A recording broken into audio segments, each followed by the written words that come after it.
Hello. This lesson looks at the early colonial period, those people first initially coming to America, and we start out by asking the question which was our warm-up question: what would it take for you to pick up everything you know and move to another country?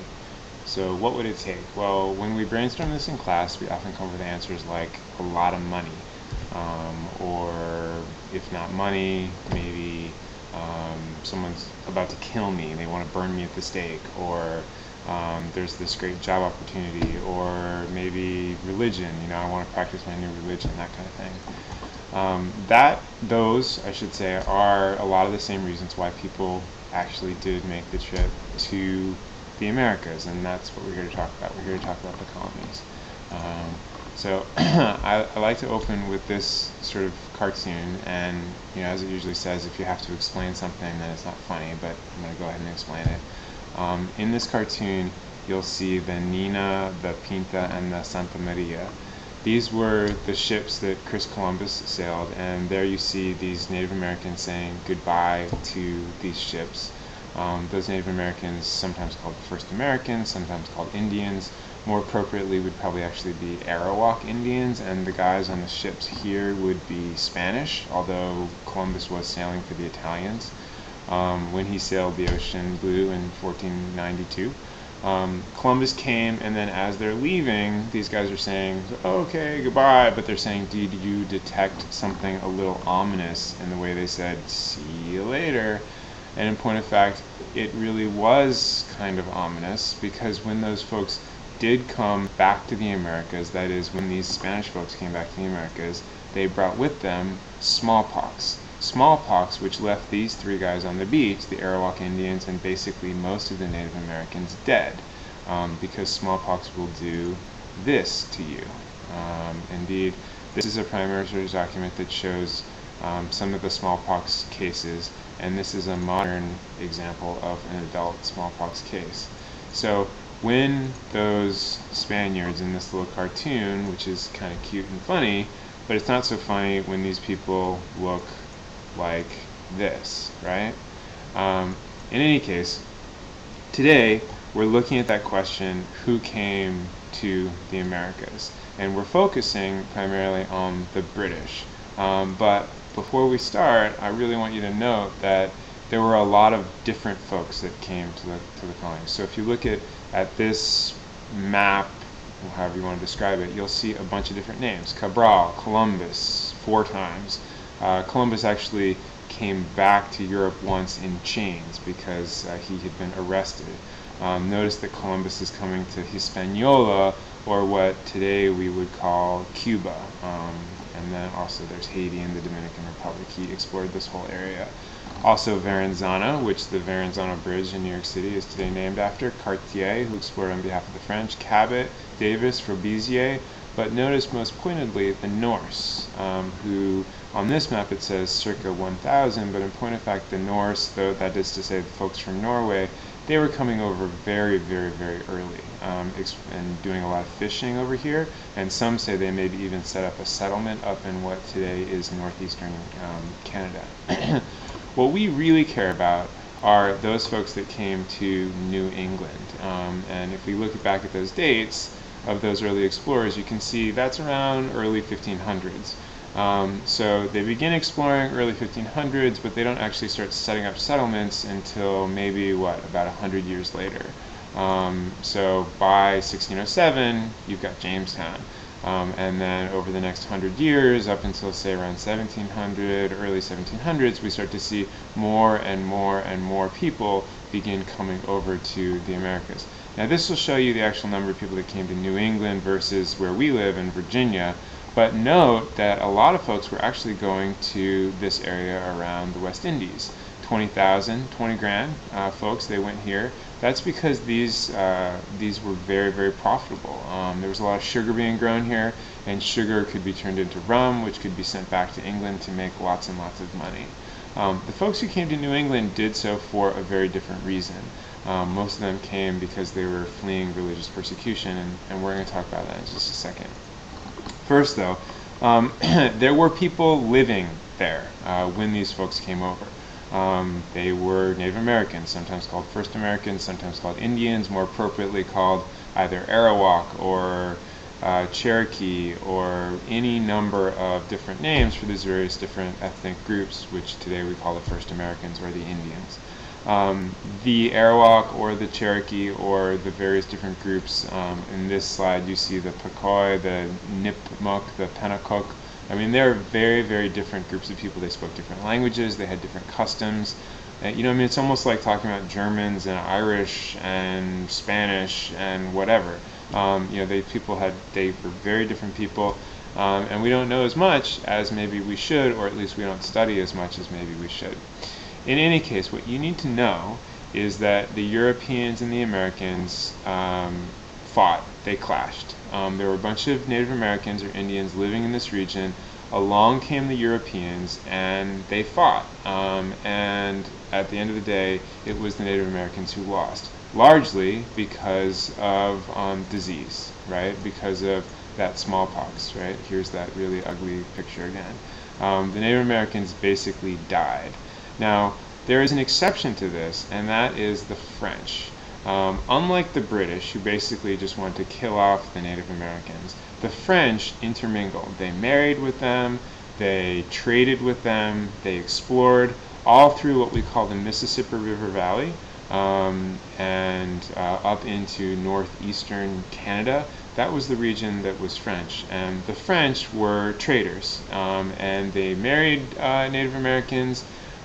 They learned their languages, they Christianized them to some extent, but mostly they were just interested in commercial gain, and it's better to trade with someone than to kill someone. And so that was basically their approach, and that's very different from the British. The British wanted to live there. Well, for the most part, they wanted to live there. In the southern colonies, it's a little bit different, but in the New England or northern colonies, they wanted to live there, they wanted to settle there, and they wanted the Indians gone. And so killing them off was basically a good solution. All right. As these folks settled, they had a bunch of different characteristics depending upon what region they were in. And we more or less look at 3 different key regions. And on this map, you'll see those different regions. There's the sort of northern colonies, or what on this map they call New England. That includes New Hampshire, Massachusetts, Rhode Island, and Connecticut. There's 4 New England colonies. There's 5 middle colonies, and there's 4 southern colonies. So 4, 5, 4 is how you can remember it. The middle colonies are made up of New York, Pennsylvania, New Jersey, Delaware, and Maryland. We remember Maryland, M starts with Mary, middle, Mary, Maryland. These are the middle colonies. The southern colonies are Virginia, North Carolina, South Carolina, and Georgia. And we want to learn about the characteristics or political institutions in each of these regions. So if we start off by thinking about New England, and there's New England again, notice that Maine there is actually part of Massachusetts. It's not Maine. In fact, it won't become Maine until the Compromise of 1820. Notice Plymouth was an early colony as early as 1620, but Plymouth then later gets incorporated into Massachusetts. One way that I like to remember Massachusetts on a map is to kind of think of it as this sort of hook, if you will. So there's this hook there, and that hook is Massachusetts. So you think of Captain Hook. What did Captain Hook do? Well, he was a treasure hunter. He needed ships. What did they do in Massachusetts? They built ships. The folks in Massachusetts came because they were searching for a place to build what the guy in this picture, whose name is John Winthrop, described as a city upon a hill. And this is him giving an important sermon in which he talked about building this city upon a hill, which was going to be this place where the Puritans could go as part of their migration to kind of create this new, as he put it, as a city upon a hill, a place where they could escape from religious persecution, a place where they could create a safe haven for them to practice their religion. So what were the characteristics of settlement? Well, the Puritans who were fleeing from England, the Puritans, remember, Puritans are people who wanted to purify the Church of England. So to purify the Church of England, they wanted to get rid of a lot of the sacraments, which they essentially considered to be too Catholic. The Puritans, remember, if you go back to the English Civil War, these were the followers of Oliver Cromwell. the people who during the English Civil War fought against the King of England. Now, Oliver Cromwell ended up being victorious in that battle. He then ruled for 20 or so years, and the king ended up with literally with his head cut off. Well, after that, years later, the Puritans are in England, having ruled for 20 years under Oliver Cromwell. Oliver Cromwell does things like get rid of the Globe Theatre that was run, Shakespeare's Globe Theatre. He outlaws carbonated beverages. He says frilly clothing is too much. It's not pure enough. He wants to purify the Church of England. Well, people didn't really like living under these very, very, very sort of strict puritanical rules, and they weren't happy under the Puritans, and so in essence they left the Puritans behind. And instead we end up with what's referred to as the Glorious Revolution. Two folks, William and Mary, come back, they rule over England, and the Puritans end up finding themselves burned at the stake because folks who follow the Church of England are in charge. The Puritans then leave England because they're not enjoying being burned at the stake. Apparently being burned at the stake is about one of the worst possible ways to be killed. And so they go to the Americas, and they bring with them this sense that their form of religion is the best, the only form of religion. And so when they set up their colony in what later comes to be known as Massachusetts, they are extremely intolerant of other religions. So if you aren't Puritan, or if you're not Puritan enough, then they will either kick you out, they will push you down within the social stratosphere of the colony. They don't want you. Now, if you're a high-level person in the church, then you're a high-level person within the community. Politically, this translated into what were known as town meetings. We refer to it as Athenian direct democracy, which sort of harkens back to the idea of ancient Athens and Athenian democracy. Everyone voted. Town meetings still happen to this day. If you're in Massachusetts or a small town in Vermont or New Hampshire or what have you, you will go to a town meeting. They vote on, are you going to fund the skate park or what have you? And literally people would vote their hands. It's direct democracy at its best. Everyone votes, everyone has a say, just like ancient Athens. Now, we can compare that to the middle colonies, and if we look at the characteristics of the middle colonies, it was very, very different, right? The middle colonies, again, that's the 4, 5, 4, right? So the middle colonies are New York, New Jersey, Pennsylvania, Delaware, and Maryland, M for middle colonies. New York, settled by the Duke of York, creates this place called New York. There is actually a York back in England. He brings along his buddy by the name of Jersey, hence New Jersey. The Duke of Jersey founds this place called New Jersey. Well, originally New York had been controlled by the Dutch. Before being called New York City, it was called New Amsterdam. The Dutch essentially handed over for a pretty nominal, very small fee to the British, and the British settle, but there are already lots and lots of different types of people there. There are Dutch, there are Germans, there are French, lots of different religions. You've got Jews, you have Catholics, which at this time in the Americas are a huge minority. Maryland was settled, in fact, as a haven for Catholics. It was named Maryland after Queen Mary, or Bloody Mary, who was Catholic and, in fact, put many Protestants to death during her reign. Maryland, hence Mary, named after Mary.